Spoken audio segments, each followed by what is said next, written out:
I have been a huge fan of Tyler DeWitt for the longest time. And a few years ago at VidCon, I had a chance to chat with him. So, I recorded the video, but life happened, and it took me way too long to get it edited. So, Tyler, if you're watching this, I am incredibly sorry for the delay. Well, here's our little chat. I hope you enjoy it. I think I uploaded my first video like 2007. Oh. YouTube, at that time, YouTube was like 2 cat videos and like one of my chemistry videos. It was like nobody was watching it. And I started uploading to YouTube because I was teaching high school. And the students that I was teaching, they were great kids, but they really struggled to learn from their textbooks. But we could learn really well together as a class. And I'd stand in front of them at the chalkboard and explain stuff in this kind of simpler way that made sense. And the problem was I'd go home and be like, it made so much sense in class, right? But now I only have my notes, now I only have my textbook. I have no idea how to study. Right. And but it's they could learn from me. And so I was like, what if there were a way that I could bottle myself and my style of teaching so when my students are back at home, so they can still kind of unbottle me and pour me out. The knowledge. Exactly. And still learn in the way that we learn together in the class. So that's why I started making YouTube videos and just recording myself and putting it out there. And then eventually other people besides my students started to watch, which was totally crazy. How did it feel though? For that, when you kind of just was it quick? Was it quick when that just happened, where you started to see so many people subscribing, so many notifications? How did you know? Oh my gosh, this is gonna be huge. So it was not quick. Okay. It was not quick at all. Okay, so I had been uploading videos to YouTube for my students for probably a year and a half. And they'd use them in their classes and that kind of thing. And it was I'll never forget, it was summer vacation, and I got this email from YouTube in my email. And I still remember this. It was the subject was something like Mander7521 posted a comment. And I was like, what? I was like, what is this? And I click on that, and it was on one of my videos on ionic ionization energy. And the comment was very helpful. Okay. And I was First comment ever. I was like, this is the thing you can do. You can comment, and then click on the video. I don't believe it there, but below the video is one comment. Very useful. And I was so excited because I had no idea that anybody besides my students was watching the videos. Yeah. But clearly, at least one person had and found them helpful. And then so then from there, I started spending a little more time in analytics, and more people started watching them, getting more comments and stuff. But it was slow. Okay. It took a while to build viewership. Wow. Okay. Yeah. Were you always a genius in chemistry? I've never been a genius in chemistry. I think there are some people who really understand chemistry at the highest levels, who are doing amazing research, who can grasp stuff really quickly. And, that's never really been me. I think that I really excel at breaking stuff down, explaining it step by step in a way that makes sense. And frankly, that's because I've spent a lot of my time struggling with chemistry. Huh. Yeah, totally. So how have you struggled? Chemistry has never immediately made sense to me. It's I'm now one of those people who can just skim through a textbook or go to a lecture and just have it all make sense. I have to go slowly, I have to go patiently, I have to if I'm reading a textbook, I have to read really slowly, do a lot of the practice problems, be that doesn't make sense. Read it again, find another textbook, that kind of thing. Right. The first chemistry exam I took in college, I got the lowest grade in the entire class, 37% by the way. Okay. And so it's chemistry has never come easily to me, but having to break it down for myself to be able to learn it, I think helps me teach other people. Right. And also being a great teacher is actually understanding what the student is currently feeling. Absolutely, right? And seeing those mistakes because you've literally lived them. Yes, exactly. Now, what is your background? So what did you get your degree in and where did you go to school? Yeah, so my background, I went to college at Brown in Providence. I studied biochemistry there, so sort of half biology, half chemistry. And then I taught high school for a while. I taught high school for 3 years, which was awesome. Then worked at a test prep company for a time, and then I went back to grad school and got a PhD in microbiology, which again is sort of like, it's got a little different name than biochemistry, but still sort of like half biology, half chemistry. Why the sciences? Like, were you always interested in the sciences? I was always interested. Like, I wasn't always a top student, but I always thought they were cool. I always like how once I understood them, I really understood them. It was almost like putting together little Lego blocks. Right. And it's like, if I could figure out all the little blocks, I could put together this like piece of knowledge. And I always found that really, like satisfying, really cool. You probably like puzzles then. Exactly. Yeah. Okay. Now, so was teaching always something that you focused on, or you wanted to do? You knew you wanted to do? I always wanted to teach. Like, going back to like as far back as I can remember, like when I was like 7 years old, my little sister was 2. I made these like math flashcards for her and stuff. Yeah. I was like totally trying to teach. She was terrible at math at 2 years old, and then when I went through high school, and it's sort of just like I would maybe struggle with a subject, or maybe I'd pick a subject up pretty quickly. But either way, I wanted to like introduce other students to it and help them through it. And starting when I was like in high school, I dreamed of being a teacher and the things that I'd want to teach and stuff like that. So yeah, it's always been a big part of who I am and what I'm excited about. Right. That's amazing to hear that you've literally gone from failure, where a lot of people don't even think that you've ever struggled, and it's crazy to think that students think they put you on this pedestal, like, oh, they know everything, it's always come naturally, but no, you're only human, it's not going to make sense. Absolutely. Now, what would be your advice for a student who failed their first exam, or what would you tell yourself after that moment of failure? Yeah, seriously. I felt so terrible that I failed, in college. And that wasn't the first time that I failed, but each time when I did, it was just this like tremendously guilt-inducing experience of like, oh, how could I be such a terrible person, right? To get such a bad grade. Right. Like, what did I do wrong? Like, I'm a failure of a human being. And I think that people these days don't have enough practice failing. I say these days as if like, oh, they used to be like way better at failing 100 years ago. I don't think that's true either, but like, I do think that nowadays there is more of a pressure to be perfect all the time. Oh yeah. And we see people on YouTube who seem like they're brilliant geniuses. Right. And we never see we see the final product. We see, people like you, people like me, making videos, helping students, but we look like we're amazing at it. We've always been amazing. And what you don't see when you see that YouTube video is the years and years and years and years of practice that take to get there. And it's not just for chemistry tutorials, but it's like the girl who does skateboard tricks, and she's amazing, and she's like all over the place. You don't see the years of practice and busting her knee and like breaking her arm that it took to get there.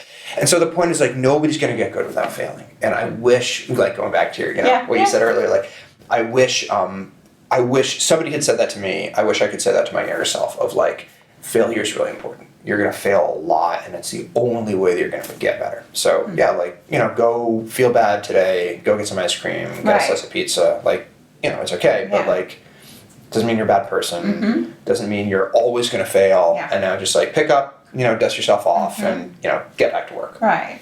It kind of felt like, or feels like, you need to forgive yourself. Exactly.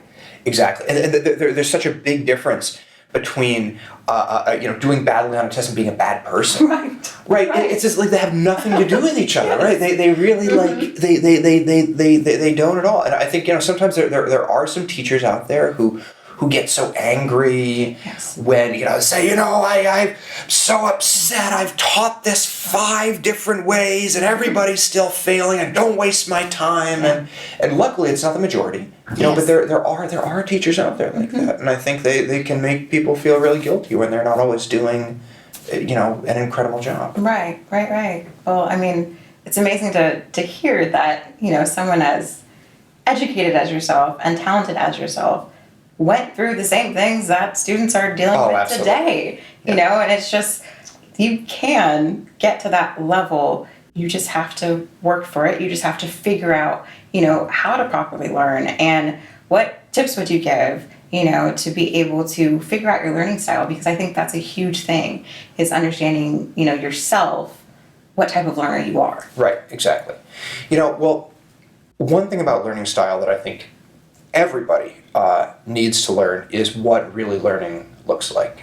There's this really famous hockey coach, Vince Lombardi, who used to say, never mistake activity for achievement. And what he meant is, you want to be a hockey player and you're spending 12 hours a day on the ice. Mm-hmm. It doesn't mean that you're necessarily doing anything useful. Like, you might not be drilling the right things. You might not be exercising in the right way. And I love that. Like, don't mistake activity for achievement or accomplishment. And, I see students sometimes, spending 12 hours at the coffee shop, underlining every word in their chemistry textbook, or, making flashcards on every word. And it's like, but then at the end of the day, like, they still can't tell you what an ionic bond is. Right. And it's like, but I studied for 12 hours. And I don't doubt that they did. It's like, I know you were there for 12 hours. But, like, I think one of the most important things to learn really quickly is what it really means to study and learn in an efficient way.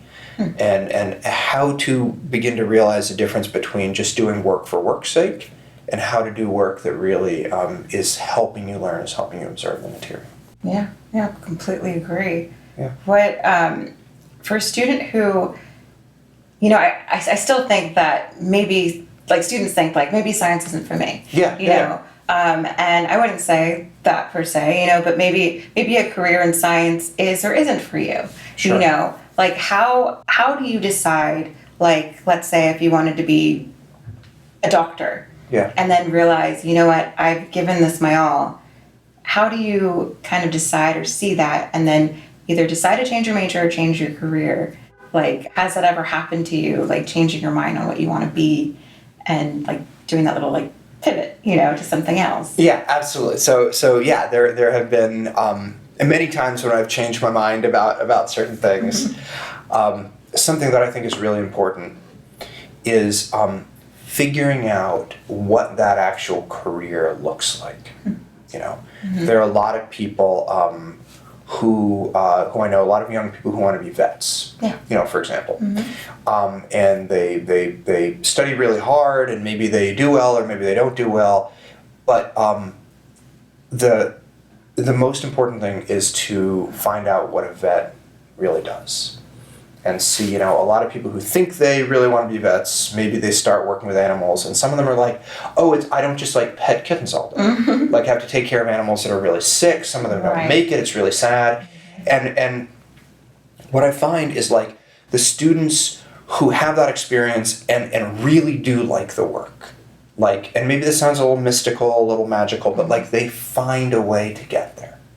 And it's like, if it's like, all I want to be is a vet, and I've been working in a vet's office, and I know what the work is like, and I'm willing to find a way to get there. I see so many students who can sort of figure that out.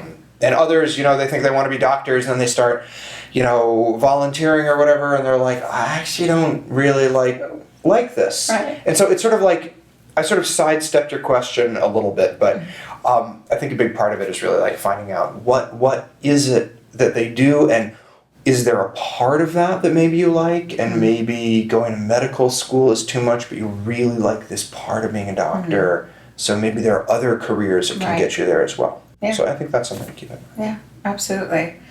So I want to hear about maybe some of the cool cases that you've had as being known as this kind of, like, chemistry legend, as I would think. Have you had any cool instances where people recognize you, or you have been asked to speak or visit a classroom or something like that? Right. Okay, so two come to mind.